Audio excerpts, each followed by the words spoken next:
Human brain has an inbuilt problem that makes us suffer all our lives. It's called anchoring bias. Anchoring bias is when your brain gives disproportionate weight to the first piece of information it receives, even if it is irrelevant or inaccurate. Basically, it becomes your anchor, and everything after that is judged in comparison to that anchor.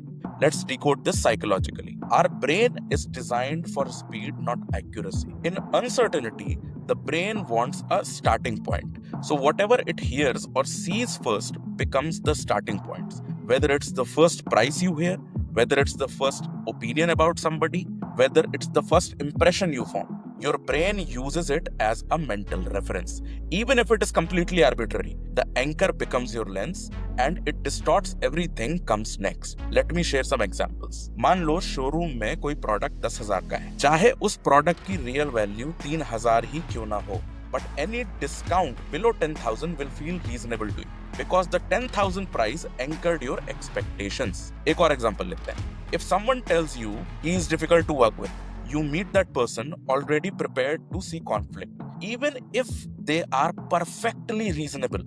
चलो एक और example से बात करते हैं. आपके maths teacher ने एक बार आपसे कहा कि आप मैथ्स में खराब हैं. Now, even as an adult, you avoid numbers not because you can't, but because the anchor still lives in your brain.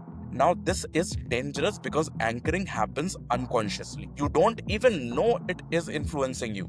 It corrupts your decision making. It makes you stick to false assumptions. And worst of all, it limits your potential before you have even begun. अब इसको break कैसे करें?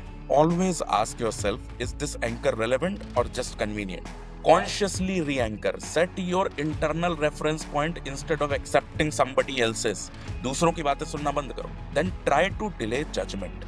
Never form opinion in the first 10 seconds because that is when the anchors sneaks in.